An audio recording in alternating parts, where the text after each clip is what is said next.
guess who's back in the house? I hope that you guys are having a lovely day. Roberto and I just watched Ma Rainey's Black Bottom on Netflix, so we wanted to give a review. So, overall thoughts, we can start with that first and then go into it. Okay. So my overall thought is that I think that it's a perfect example of with Ma Rainey and the tension. Sea line alert. Tracks are closed between Santa Ana and Tustin due to an incident involving a BNSF freight train. Delays are unknown. Updates to follow. So we're at the Amtrak train station. We're on the set of my new movie. And there is an accident. So that was that announcement. So with Ma Rainey versus Levy, which is played by Chadwick Boseman, and of course Ma Rainey is Viola Davis, it's the perfect tension between the older generation of the time versus the newer generation. And also, because she is a bisexual woman who is proud, he also represents conservatism of black people of the time and of all people of that time, because it was just something that people did not agree with. Okay. So yeah, so I think it's a beautiful contrast between those things. Older generation, younger generation. So what were your thoughts? I'm undecided about my thoughts because I literally just finished watching it, and it was very different than what I expected. It was good overall, but that's not very descriptive. But I haven't really processed it yet, so I'm still kind of I don't know what to call it. Oh my gosh. Normally when I see a movie and I'm like, this is very layered, it's got a lot going on, I will often go on YouTube of all places and I will actually listen to other people's reviews and be like, oh yeah, I agree or I disagree, and that kind of helps me form my opinion of it. So I'm a little undecided, but it was good. Okay. So I think some of can't go wrong with Viola Davis. Yeah, so I think what you said earlier was that it wasn't what you expected, because you thought it was going to be a more of a biopic of Ma Rainey's life, yes. And it's not that. So one thing that I will mention is that the movie is based off of the August Wilson stage play of the same name, Ma Rainey's Black Bottom, and I learned that by watching it, because it felt like I was watching a play that was filmed. And August Wilson is a legend, one of the greatest black playwrights, and just incredible. What's so funny? I don't know. I was going to say something stupid. Go ahead. Oh, go ahead. But he's a legend, and he actually wrote, I think it's 10 cycles of the American black family, and each play was in different decades. And this is Viola Davis's second August Wilson play that has been turned into a movie. The first was Fences, which she played Denzel Washington's wife. And interestingly enough, Denzel Washington actually produced this movie. And so I also love the people that are attached to the project. So George C. Wolfe is the director, but he's also a playwright, an out gay black man. He also wrote the stage play for the Colored Museum, which is a iconic stage play and features the iconic Raja role. And so the play and the movie is fictionalized, and it's based off of a fictionalized recording session in Chicago for Hot Rhythm Records, which is owned by a furniture store. And so it's about a recording session that's happening. And the interesting thing that I found about this movie, and I think you would agree, that the main character for Ma Rainey's Black Bottom is not Ma Rainey, but it's Levy. Levy is the main character, and Chadwick Boseman is incredible in this film. He plays this so well. He is significantly thinner from his role in Black Panther. He also looks more youthful, and so we really get to see the contrast between him and the other players. He's the youngest player in the band, and by a lot, by a couple decades. Yeah, and what I find interesting is that we open up with Ma Rainey performing in a southern town, and then we're transported to her playing in Chicago, and the performance is very dark, and we can barely see the audience, and it really sets the mood for the rest of the film. This darkness pervades every space, and at one point Levy actually tries to take the spotlight away from Ma Rainey, and she has to shout to the person that is handling the stage light to point the light back in her direction. Oh yes. And that really sets us up for the movie, that he's trying to take the spotlight from her. And I like that dynamic because this youthful male is trying to take the spotlight from this legend.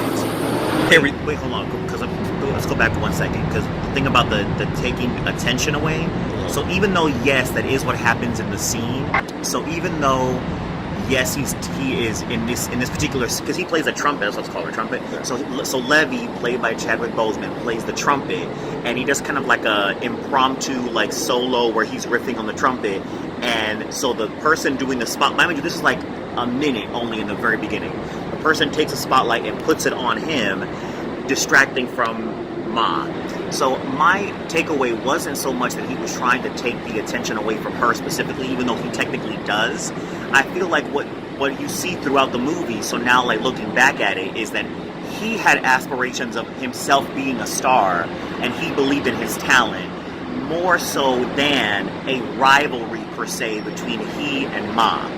So it wasn't like, oh, I don't like her, so I'm going to purposely take attention away from her.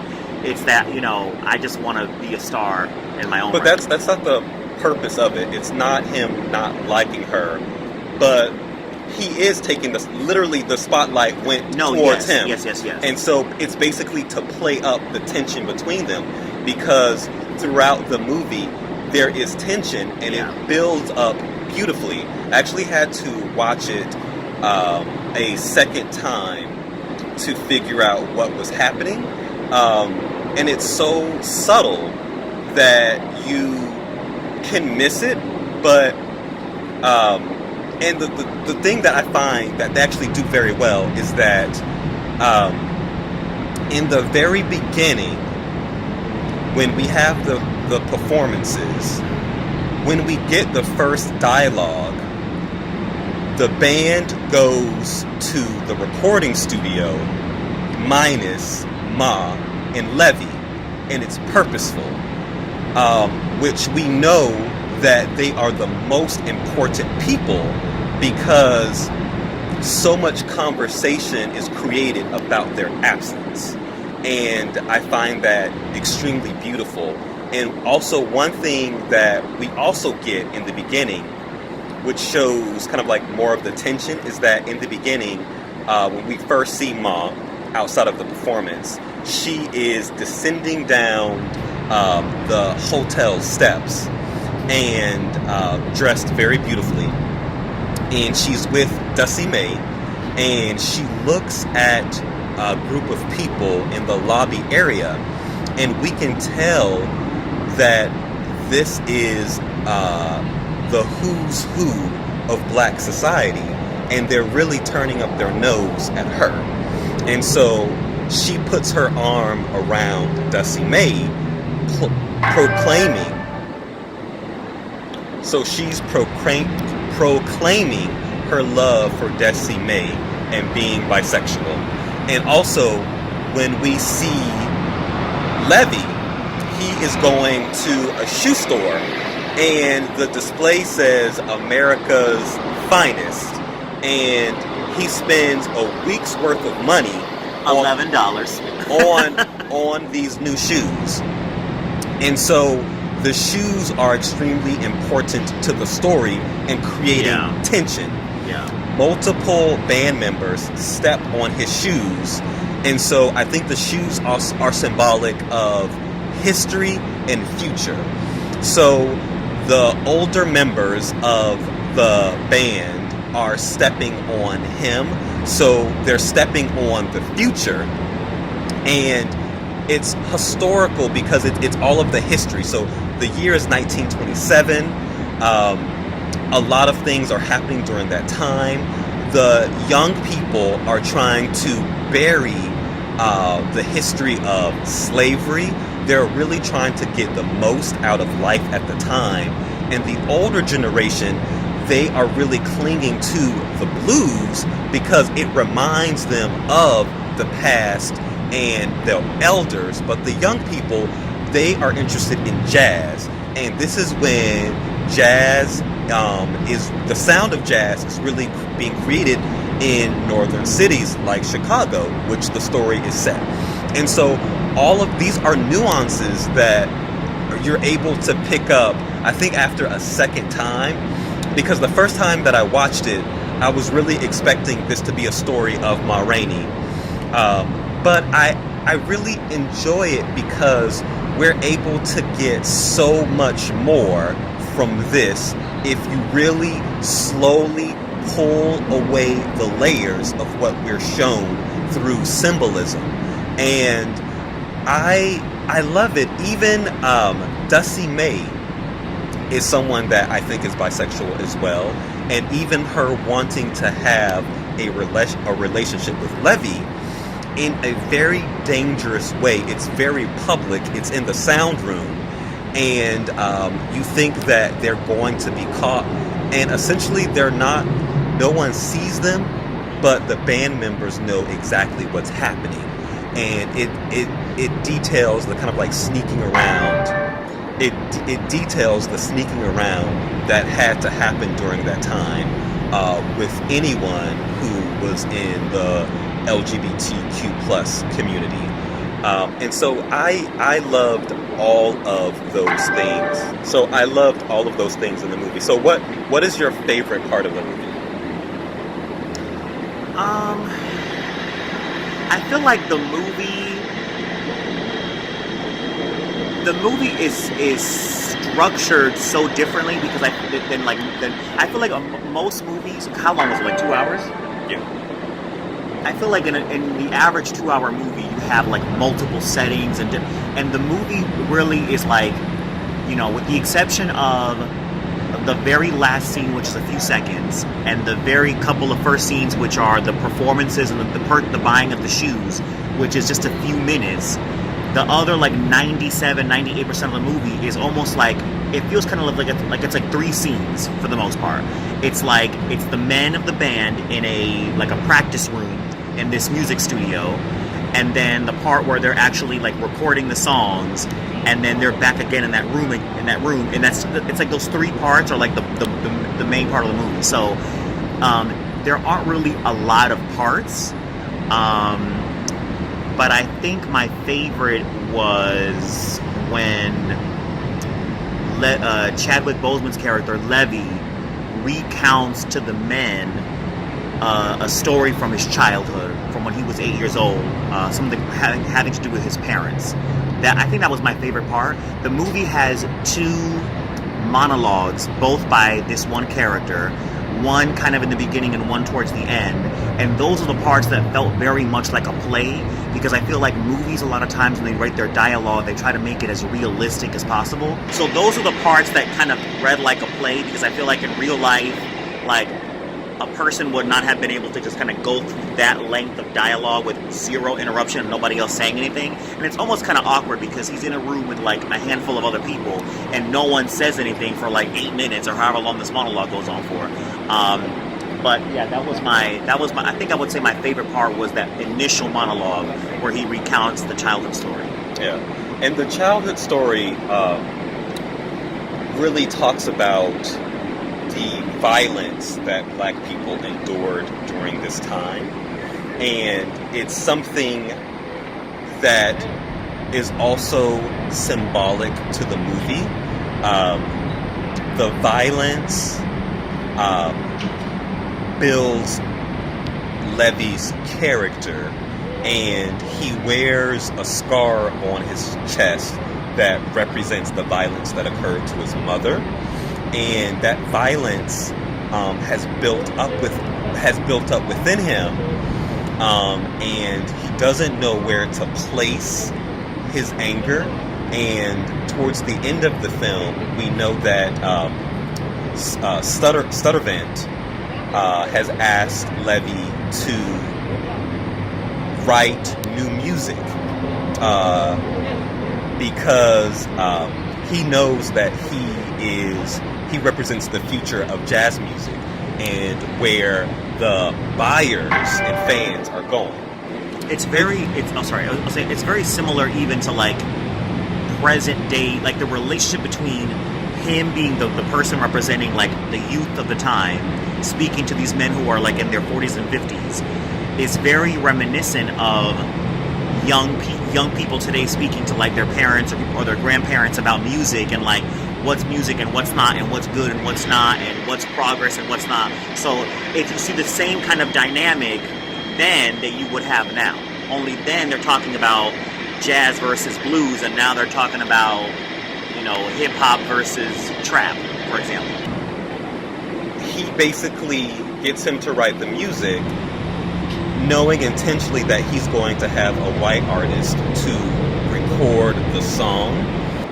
So he gets a white recording artist to actually record the song, and that actually happened frequently from the early 1800s to about the 80s, that black musicians would often write songs and white artists would record them, and then in rare instances write the songs and record them, and a white artist would lip sync them to sell more records.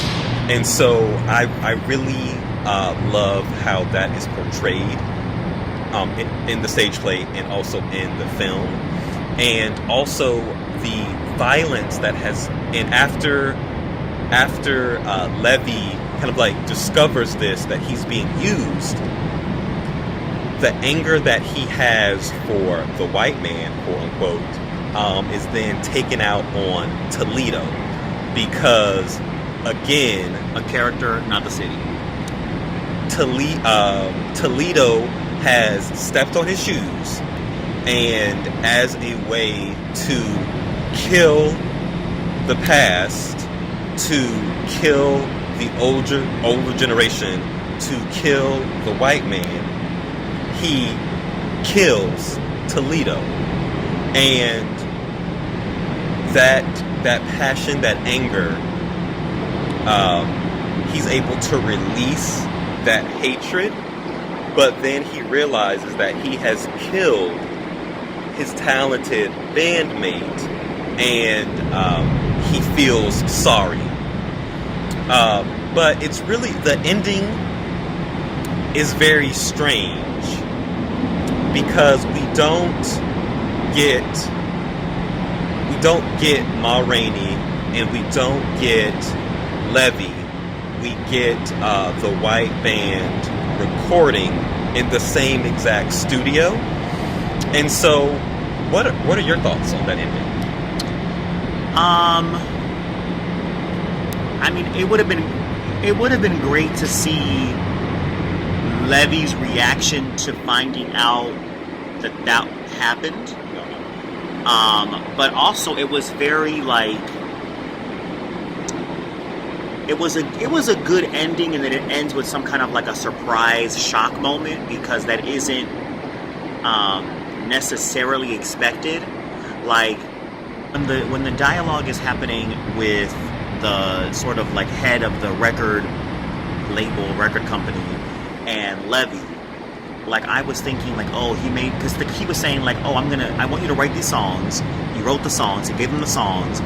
He goes, look, I'm gonna pay you for being a writer, basically, like for writing the songs, but I'm not, or a composer rather, but I'm not going to actually take you on as an artist and then let you record these songs.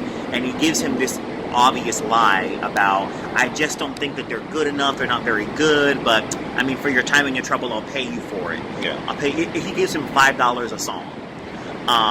And just to put it in context, because it's 1927, he pays him $5 for the song. He bought shoes for $11 that were a week's pay. And then when they get paid for their time at the studio recording the song, they only get $25. Just to kind of put it in like context. So he pays him for the songs, and he's disappointed because he's like, I really wanted this person to like sign me as an artist, and I want to start my own band, and I want to record music and do all these things. And then it cuts to, and he just keeps insisting like, oh, but I don't think that they're that good, they're not really that great, and then it cuts to the very next scene where his song is being recorded by an all-white band. So that's when you realize that he very intentionally just wanted him to produce the music. It's like, we want everything you can give us, but not you. Yeah. You we don't want, we just want everything else. And that is something that I have heard time and time again. As it pertains to black style, black entertainment, black culture, right? And it being, now we have the fancy lingo of calling it, what's the word? Cultural appropriation. Appropriation. But then it was just, you're just being shady. Yeah. But I think that's interesting because like there was a black woman that worked as like a Google image expert, and she literally just said that they wanted everything that she could produce. However, they did not want her. And she actually made a chart about how black women's ideals are taken from them when they enter into a company, how their ideas are taken from them and they're loved by the company. But when they talk about social justice, when they talk about diversity, they are silenced and they are slowly removed from companies. And also, it's important to point out that specific theme is pointed out twice in the movie. So you see an example of it. It's played out at the end with the thing with Levy and his songs, but then it's actually spoken about in greater detail by Ma herself in the middle of the movie, to when she's saying to the head of because throughout the movie you see her acting very almost kind of like arrogantly, and she's very unpleasant. You could consider her demeanor to be either unprofessional or even kind of abrasive. And she says to the leader of her band, she goes like, the reason why I act this way, almost kind of rude even, is because I know that these people don't care about me, they don't like me, they just want what they can get from me, which is my voice. They know that because of my talent and my singing, they're going to make money and sell records. She's like, once they get this, she goes, once I record, because there's all this kind of drama leading up to the recording of the song that they're there to record. There's all these different setbacks, all these different delays. At one point, they're finally ready, and she goes, wait, who's got my Coca-Cola? And there's they pause once again because she refuses to start singing unless she gets a Coca-Cola, Yeah. But the thing about using her voice, I was going to say that directly applies to the ending. So she knows that they only want her voice, her style, what she can give them. And that's the way that it ends. Levy has written Jelly Roll, and this white band is recording it. So they're stealing the blues and turning it into a watered down, more easier listening form of jazz. Yeah, because it was very like diluted sounding. Yeah. It was very. Also, I feel like the whole movie is like a metaphor. That whole thing is just one big metaphor. I'm like that's 1927. I think that's the beauty of August Wilson. He really is an incredible playwright. August Wilson wrote his first play, and he submitted it to a playwright festival, and it didn't win the festival, but he got feedback, and they told him that he should write what is most passionate about him and what speaks to him and his generation. And that's when he wrote the first play of the first cycle of the black plays. And I don't know the year of the first one, but I think they go from like 1890 to like 1960, I believe. But he is a brilliant playwright, and I actually accidentally met him while I was in college. One of his plays was being shown at my school, and he was going to speak at an event. And so I was on my way to the event where he was going to speak, and instead of me going through the front, I actually went through the side. And I'm walking down the sidewalk, and I don't see anyone. So I'm walking, and I think I have to get something out of my pocket. And when I look up, there is who I thought was a white man standing in front of me. And I almost hit him. It was as if he appeared out of thin air. And I walked in, got my seat, and a person announced August Wilson, and it was him. August Wilson was just a very light-skinned black man that he could pass for white. And I'm so glad that I got to bump into him. Did you speak to him? I mean, I think I said excuse me, or but I'm so glad you said, "You're in my way, sir." So I'm so glad that I got to be in his presence, and the play. I'm about to start looking like a ghost. So the sun is shifting. The play was Joe Turner's Come and Gone. I believe that was the play. It's also a part of the cycle. And so he also has a theater in his namesake in New York. The ending, to kind of like go back, the ending was just very shocking. I think that's the purpose of the ending, and it ties into They Just Want My Voice, which is a very meaningful line. They only want the black artist's art and not the black person. And so, overall thoughts, I thought that the film is very nuanced. It's full of symbols and images that you have to let them marinate to really understand what's happening. So you have to let them marinate in order to understand what's happening. And it's important to watch the film more than once to pick up on everything that's happening. I think that it also will benefit you to learn more about Ma Rainey and her life, because you're not going to learn a lot about who she is as a person, because she's not even the main character. But I think it's interesting that the lens is shifted and it's moved towards the male perspective. Actually, I've never seen the play, but I will try to see if I can find the play on YouTube. But as the script goes, it really reads like a stage play that is being filmed. And with what you said about the scenes, like it's very like in a play, you have very few changes, setting changes. Setting changes.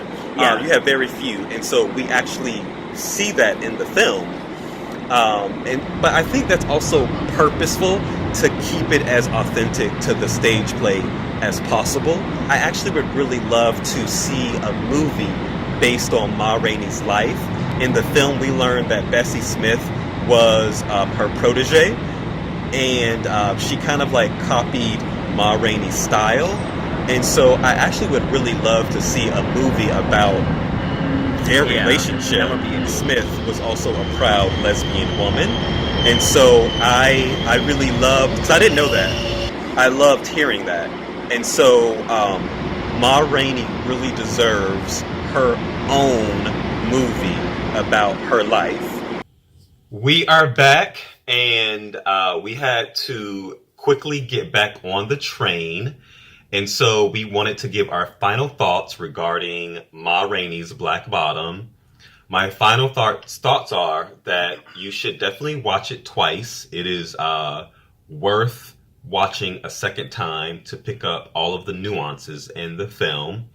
And I would give it a B+. So what are your final thoughts?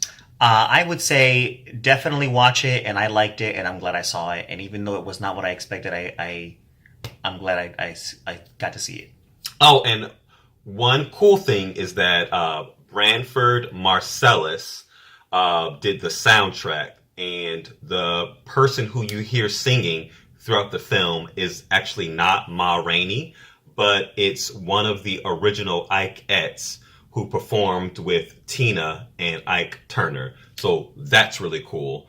The only time you actually hear Viola Davis singing is when she sings to Dusty May when Dusty May is getting her shoes. So until next time, have a wonderful day. And happy holidays.